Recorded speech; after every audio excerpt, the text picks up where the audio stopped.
प्यारे साथियों, आज हमारी ये प्रतिशत की 5वीं क्लास है। इससे पहले हमने प्रतिशत की 4 क्लास हमारे यूट्यूब चैनल पर अपलोड कर दिया है। यदि आपने वो वीडियो नहीं देखी है, तो आप हमारे यूट्यूब चैनल पर जाकर वो वीडियो देख सकते हैं। तो आज की क्लास में हम क्या सीखेंगे? आज जो है प्रतिशत के इस 5वें भाग में हम जो है प्रतियोगी परीक्षा में पूछे जाने वाले सबसे महत्वपूर्ण और ट्रिकी प्रश्नों का अभ्यास करेंगे। जैसे कि क्रमिक परिवर्तन है, लगातार होने वाली वृद्धि और कमी पर आधारित बेहतरीन से सवाल लेके आया हूँ।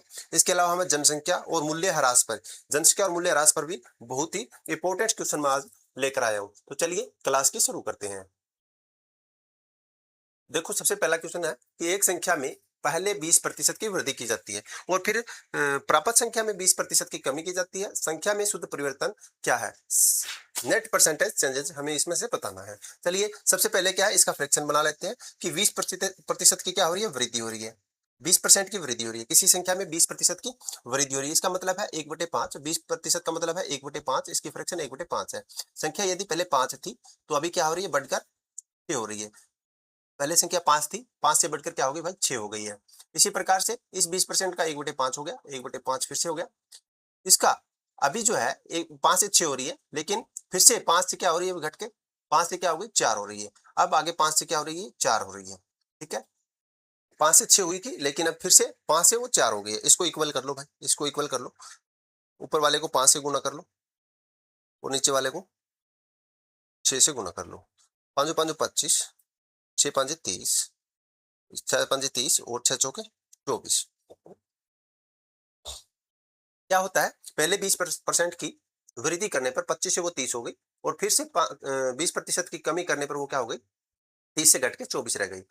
तो अभी ये कह रहा है नेट जो परसेंटेज चेंज क्या हुआ है?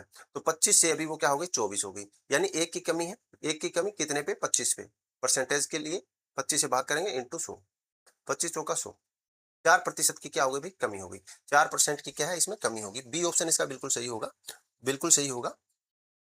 चलिए, एक मशीन का मूल्य 10% वार्षिक दर से घटता है। यदि इसका वर्तमान मूल्य 1,62,000 रुपए है, तो 2 वर्ष पहले इस मशीन का मूल्य क्या था? 10% की सबसे पहले तो इसकी फ्रैक्शन बनाओ। 10% की 1/10 हो गया। 1/10 हो गया। यानी मूल्य किस दर से घट रहा है? 10 रुपए पे 1 रुपए घट रहा है। 10 रुपए से 1 रुपए प्रति साल घट रहा है। तो 10 से घटकर क्या हो गया? मूल्य 9 हो गया 1 साल में। इसने समय दे रखा है 2 साल, तो ये इसकी घात 2 लगा दो भाई, दोनों तरफ घात 2 लगाओ। 10 दाएं 100। 100 रुपए से 9 में 81। 100 रुपए से घटकर मूल्य 2 साल में 81 रुपए हो रहा है भाई। 100 रुपए से घट के मूल्य जो है 81 रुपए हो रहा है। यदि इसका वर्तमान मूल्य हमारे हिसाब से क्या आ रहा है? 81 आ रहा है। इसका मान हमें दे रखा है 1,62,000। 1,62,000 और इस 100 का मूल्य हमसे पूछा है। 100 का पूछा है। चलिए 81 का रखो आप 1,62,000। 1,62,000 रुपए है। कितना गुना है? 81 दूनी 162, यानी 2000 गुना है। 1 यूनिट का मान 2000 आ गया। तो 100 का मान कितना होगा? इसको भी 2000 गुना कर दो भाई। गुना कर दो 2000 गुना। 2000 गुना करो 2 लाख रुपए। इस मशीन का मूल्य जो था वो 2 लाख रुपए था, यानी ऑप्शन सी इसका बिल्कुल सही है। ऑप्शन सी इसका बिल्कुल सही आंसर है। चलिए नेक्स्ट क्वेश्चन देख लेते हैं। एक स्कूल में लड़कों और लड़कियों का अनुपात दे रखा है 3:2 है। यदि 20% लड़के और 25% लड़कियों का छात्रवृत्ति मिलती है, तो छात्रवृत्ति न पाने वाले छात्रों का प्रतिशत क्या होगा? तो सबसे पहले हम क्या करेंगे? जो अनुपात दे रखा है लड़के और लड़कियों का जो अनुपात है, उसके हिसाब से हम इसकी संख्या मान लेंगे। यानी लड़कों की संख्या मानना, लड़कों की संख्या, लड़कों की संख्या। ठीक है, अनुपात के हिसाब से हम लड़कों की संख्या और लड़कियों की संख्या मान लेंगे। 30 होगी। ठीक है, इसको 10 से गुणा कर दो, दोनों तरफ 10 से गुणा कर लो दोनों को। इसका 30 हो गया और लड़कियां जो है, गर्ल जो है हमारी 20 हो गई। गर्ल 20 है, ये हम मान लेते हैं। चलिए 20% लड़के, 20% लड़के और 25% लड़कियों को छात्रवृत्ति मिली है। इसका 30 का 20% निकालो भाई। बॉयज को मिली छात्रवृत्ति, मिली छात्रवृत्ति, यानी इसका कितना कह रहा है? ये 20% को। तो 30 का 20% निकाल दो। 20/100 हो गया। 3 दूनी 6। 6 लड़कों को छात्रवृत्ति मिली है। वहीं पे गर्ल की अगर मैं बात करूं, गर्ल की यदि मैं बात करूं तो 20 है। 20 में से 25% लड़कियों को छात्रवृत्ति मिली है भाई। 25% को छात्रवृत्ति मिली है, तो इसका 25% निकाल दो भाई। 25 से कम 25, 25 चौका 100, 4 से 5 पे, यानी 5 लड़कियों को 6 लड़के और 5 लड़कियों को छात्रवृत्ति मिली है। टोटल 11 हो गए। तो टोटल जो है 50 में से 11 माइनस कर दो। जिसको नहीं मिली वो निकल जाएगा, जिसको छात्रवृत्ति नहीं मिली है वो निकल जाएगा। कुल, यानी गर्ल प्लस बॉयज की संख्या जिसे छात्रवृत्ति मिली है भाई, की संख्या जिसे छात्रवृत्ति मिली है, वो कितने हैं भाई ये बताना है। 6 + 5 यानी 11 हो गई। छात्रवृत्ति न मिलने वाले छात्रों की संख्या छात्रवृत्ति न मिलने वाले छात्रों की संख्या टोटल कितने थे, 30 और 20 50 थे, -11 39 हो जाएगा, 39 होगा। इसका प्रतिशत हमें निकालना है 39, 50 में से 39 ऐसे है जिनको छात्रवृत्ति नहीं मिल रही है, तो प्रतिशत निकाल दो। टोटल 50 थे, मल्टीप्लाई 100 से कर दो भाई। 50 से कम 50, 50 दूनी 100, 9 दूनी 18, 3 दूनी 6 और 7, 78% जो है, 78% विद्यार्थी ऐसे हैं जिनको छात्रवृत्ति नहीं मिली थी। 78%, यानी बी ऑप्शन इसका बिल्कुल सही होगा। बी ऑप्शन बिल्कुल सही है। नेक्स्ट क्वेश्चन देख लेते हैं भाई। ए की आय का 10% बराबर है बी की आय का 15% के, बराबर है सी की आय का 20%।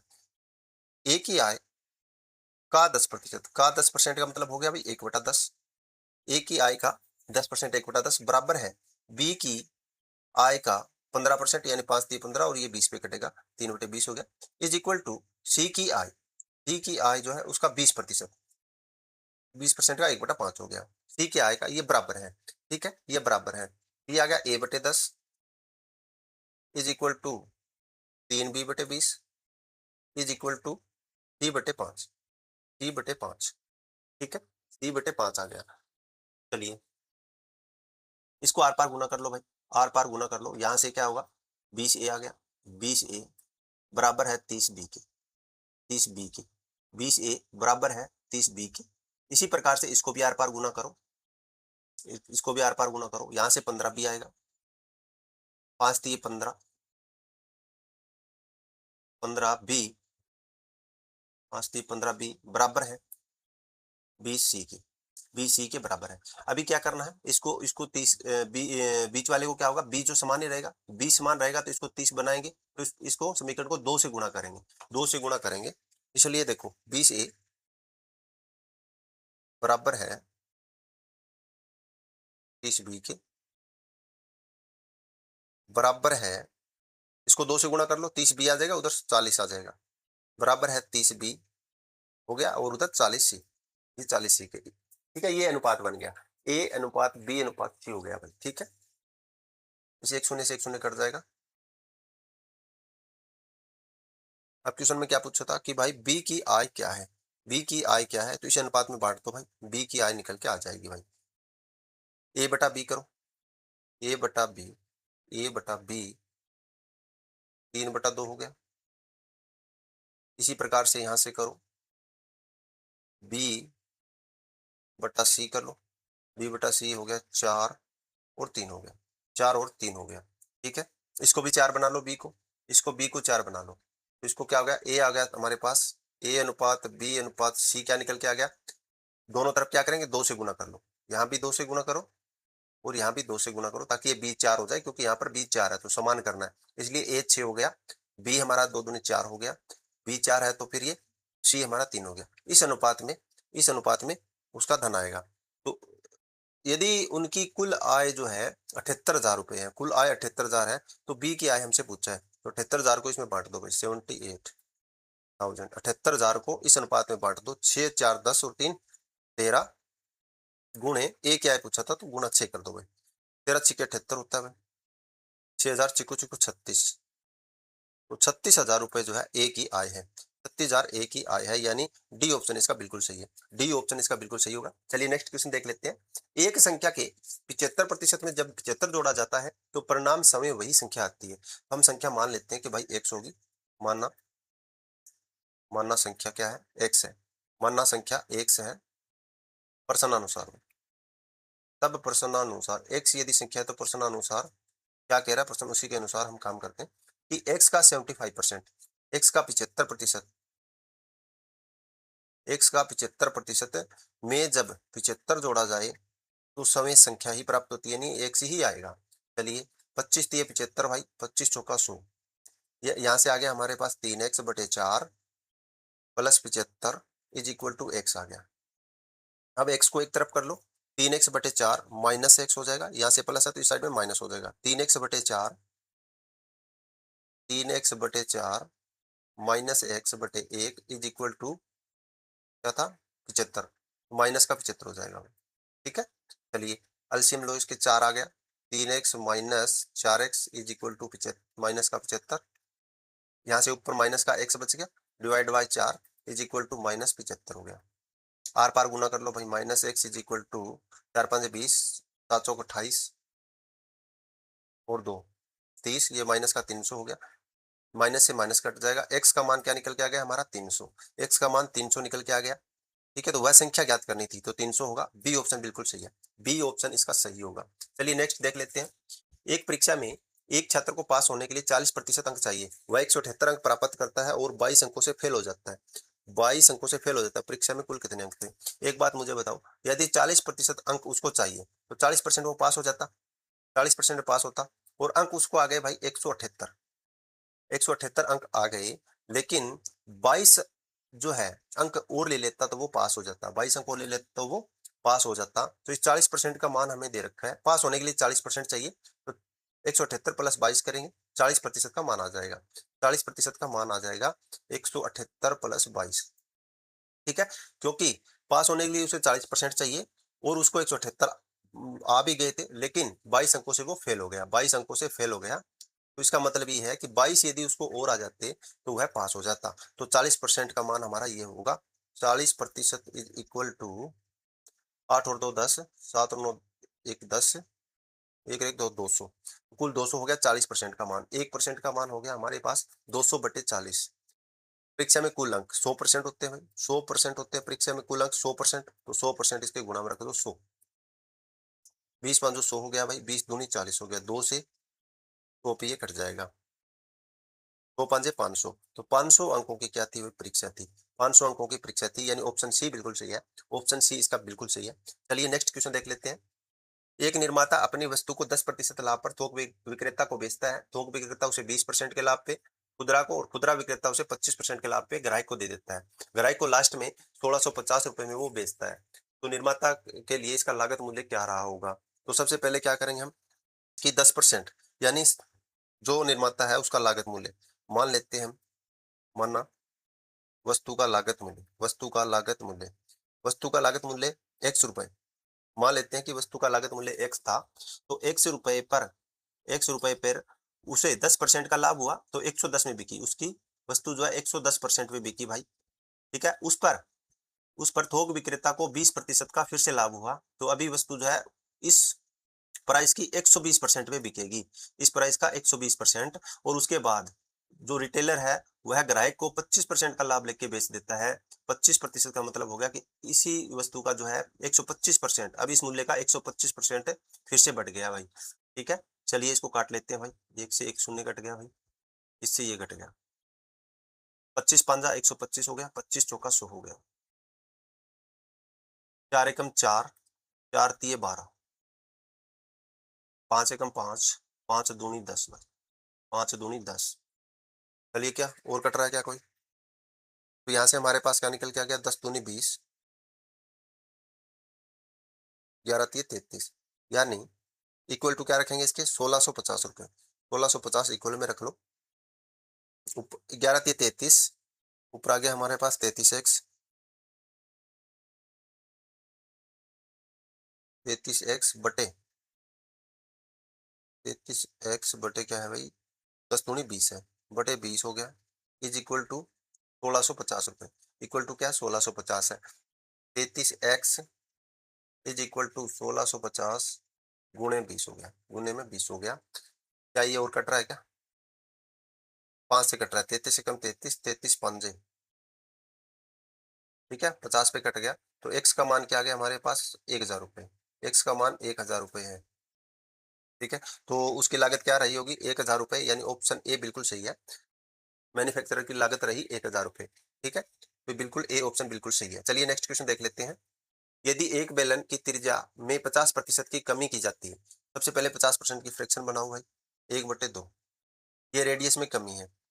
ठीक है, पहले पहले त्रिज्या क्या है अभी, पहले आर क्या रहा होगा, इसमें क्या कह रहा है, रेडियस में 50% की कमी, यानी 2 पर 1 रुपए की कमी। यदि पहले रेडियस 2 थी, अब रेडियस क्या हो गई, अब त्रिज्या क्या है, 1 है। 1 की कमी है 2 पे तो 1 हो गई। इसी प्रकार से फिर हाइट की बात कर रहा है, इसका भी क्या हो गया, 1/2 फ्रैक्शन हो गई, 1/2 फ्रैक्शन हो गई, इसमें वृद्धि हो रही है। यानी 2 रुपए पहले 2 सेंटीमीटर की यदि उसपे पहले 2 यूनिट की जो थी हाइट थी, अब क्या हो गई, 1/3 हो गई। तो पहले ऊँचाई क्या रही होगी, 2 रही होगी और वृद्धि हो रही है, तो अब जो है उसकी हाइट क्या है भई? अब उसकी हाइट क्या है, 2 से बढ़कर 3 हो गई है, 3 हो गई है। तो अब हमें क्या करना है, इसका आयतन, इसका वॉल्यूम निकालना है, बेलन का आयतन। तो बेलन का आयतन क्या होता है, पाई आर आयतन। आयतन, बेलन का आयतन क्या होता है, पाई आर स्क्वायर एच होता है। पाई आर स्क्वायर एच होता है। तो पहले हम रखेंगे कि पाई क्या रही थी, 22/7 आर स्क्वायर, पहले आर था 2, तो 2 दूनी 4 और हमारी हाइट जो थी पहले 2 थी, तो यहाँ 2 रख लो।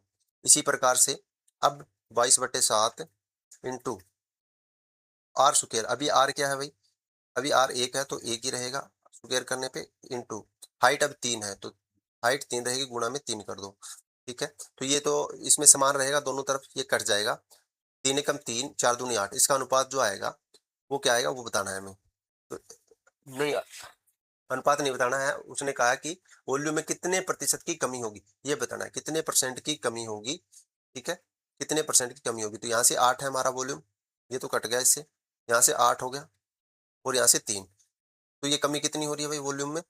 वॉल्यूम में कमी हो रही है 5 की, 5 की कमी हो रही है। तो पहले कितनी थी वॉल्यूम, 8 आ रही थी, 5 की कमी है। ठीक है, आयतन में कमी, आयतन में कमी, आयतन में कमी जो है 5 की है।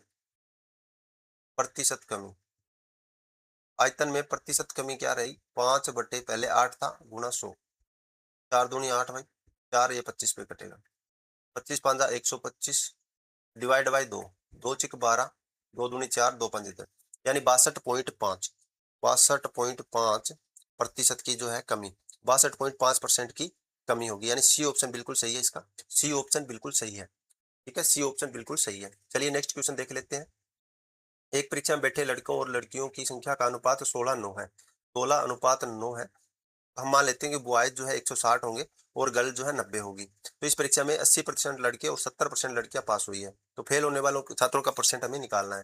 तो 160 माना बॉय की संख्या, माना बॉयज की संख्या कितनी है भाई, अनुपात के हिसाब से मान लो, तो दोनों तरफ क्या करेंगे, 10 से गुणा कर लो, 160 रही और गर्ल की जो संख्या है वो रहेगी भाई 90। ठीक है, वो 90 हो जाएगी। इस परीक्षा में 80% लड़के हैं, 80% लड़के हैं। परीक्षा में क्या करें, कुल तो लड़के और लड़कियां बैठी थी 16:9, इस परीक्षा में 80% लड़के और 70% लड़कियां पास हुई है, तो इसका 80% पास हुआ है भाई, 160 का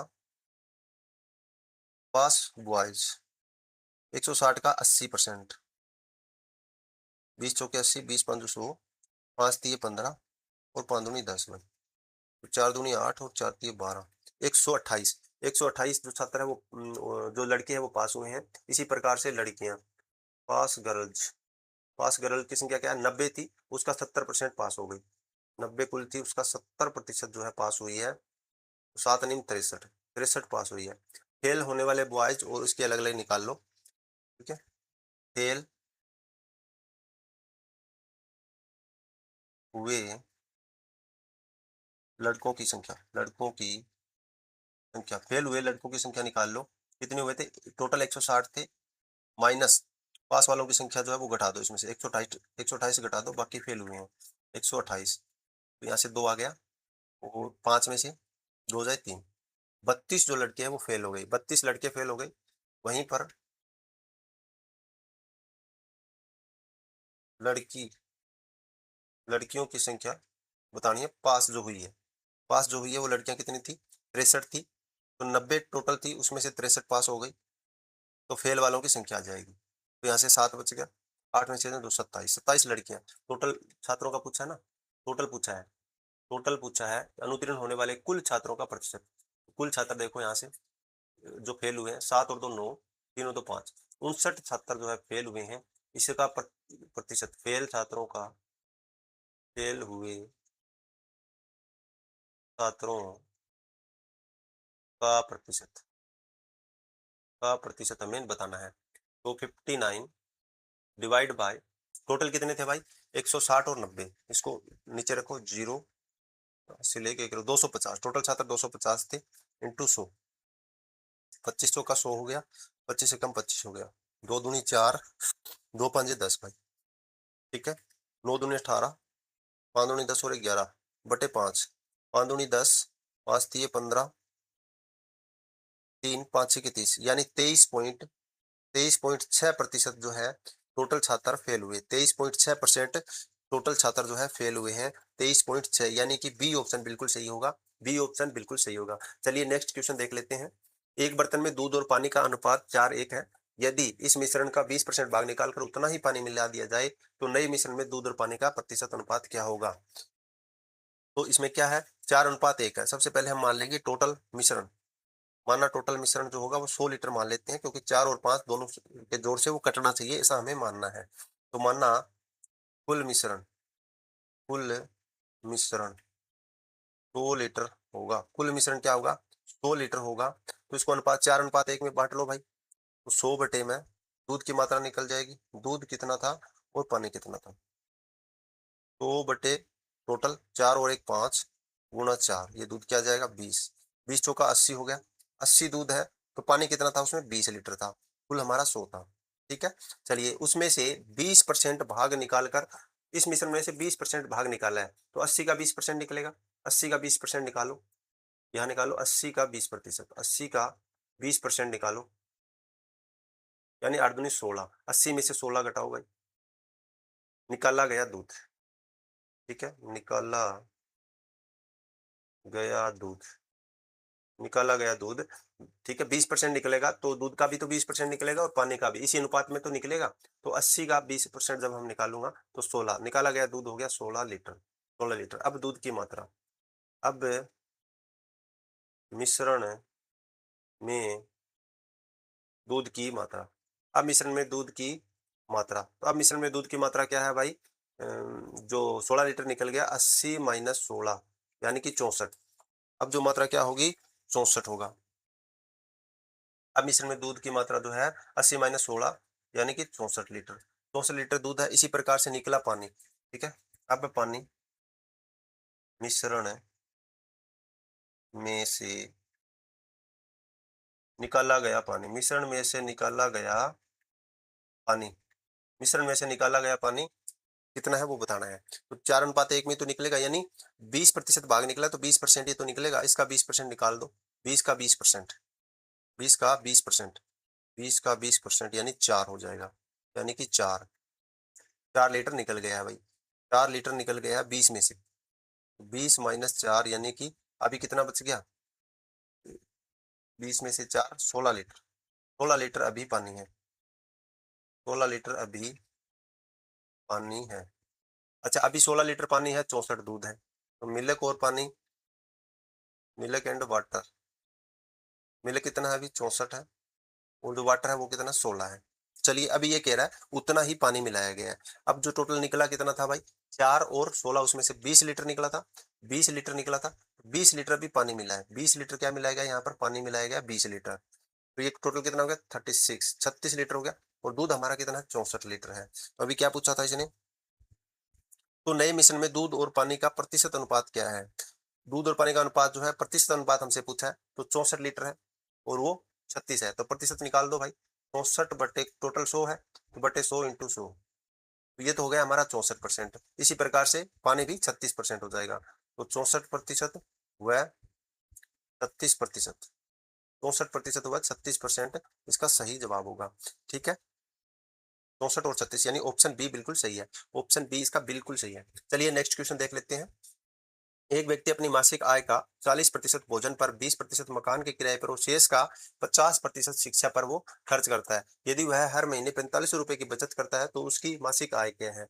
सबसे पहले जो 40% भोजन पे कर रहा है, हम इसका जो मूल्य है वो 100 रुपए मानेंगे कि उसकी जो मासिक आय है वो 100 रुपए है। मानना मासिक आय, मासिक आय, यहाँ पर मासिक आय मान लेते हैं हम 100 रुपए है, तो 100 में से 40% भोजन पे खर्च कर देता है, यानी 40 रुपए भोजन पे खर्च, भोजन पर खर्च, पर खर्च 40% है तो 100 में से 40% क्या हो गया 40 रुपए भोजन पे खर्च हो गया, 20% मकान के किराए पर। तो मकान किराए पर खर्च, मकान किराए पर खर्च कितना 20% है, तो 100 का 20% कितना हो गया 20 रुपए। अब जो शेष बच गया, शेष कितना बच गया भाई 60 रुपए, तो इन दोनों पे खर्च हो गया 100 में से 60, शेष क्या बचा शेष 40, शेष क्या 40 है, शेष 40 रुपए बचा, उसका 50% किस पे खर्च करा शिक्षा पे। शिक्षा पे कितना खर्च कर रहा है भाई, जो 40 बचा है उसका 50% यानी कि 20, उसका 50% यानी कि 20 रुपए वो खर्च कर रहा है अपनी शिक्षा पे, 20 रुपए शिक्षा पे खर्च कर रहा है। अभी शेष जो बच गया उसका मान हमें दे रखा है कि 45 रुपए अभी भी उसके पास बचा, तो शेष कितना बचा अपने हिसाब से 20, ठीक है। शेष बचत, शेष उसके पास बचत है हमारे हिसाब से 20 रुपए है, इस 20 का मान हमें दे रखा है 4500 रुपए, इस 20 का मान हमारे पास 4500 रुपए है, तो हमें निकालना किसका 100 का मान निकालना है। ये इसका कितना गुना निकाल दो, 20 दूनी 40, 20 दूनी 40, 20 वाले 225 गुना है, 225 गुना है, तो 225 गुना 100, कुल हमसे पूछा था, कुल हमने माना था 100 है, तो ये 22,500 रुपए उसकी मासिक आय है, 22,500 रुपए मासिक आय, यानी बी ऑप्शन इसका बिल्कुल सही होगा, बी ऑप्शन बिल्कुल सही होगा। चलिए नेक्स्ट क्वेश्चन देख लेते हैं। यदि एक संख्या का 35% दूसरी संख्या के 45% के बराबर है, तो पहली और दूसरी संख्या का अनुपात पूछा है। एक संख्या x मान लेते हैं, वरना पहली संख्या x है, वरना दूसरी संख्या, पहली x मान लो और दूसरी संख्या हमने y मान लेनी है, y मान लेनी है, तो x का 35% निकाल दो, x का 35% क्या है, y का ये 45% के बराबर है, y के 45% के बराबर है, तो हमें इन दोनों का अनुपात पूछा है, 5 7 35, ये 20 पे कट जाएगा भाई, इसी प्रकार से 5 नहीं 45 और ये 20 पे कटेगा, इस 20 से 20 कैंसिल आउट हो गया, यहाँ से हमारा आ गया 7x is equal to 9y के, 7x 9y के, तो यहाँ पर देखो आप कैसे निकालेंगे इसको, x बटा y, x बटे y, x बटे y, यदि y नीचे गया है तो यहाँ पर y का जो साथ है वो ऊपर रहेगा, 9 ऊपर रहेगा और 7 नीचे चला जाएगा, यानी x का 9 है और y का 7 है, इन दोनों का अनुपात पूछा था, x अनुपात y क्या हो गया हमारा 9 अनुपात 7 हो गया, 9 अनुपात 7 हो गया भाई, 9 अनुपात 7, बिल्कुल बी ऑप्शन बिल्कुल सही होगा, बी ऑप्शन बिल्कुल सही होगा, ठीक है। चलिए आज के लिए इतना ही। हमारी वीडियो पसंद आ रही है तो हमारे चैनल को शेयर लाइक एंड सब्सक्राइब जरूर करें और बेल आइकन को प्रेस कर दें, ताकि जैसे ही हम नई वीडियो अपलोड करें आप तक नोटिफिकेशन तुरंत मिल जाए। जय हिंद जय भारत।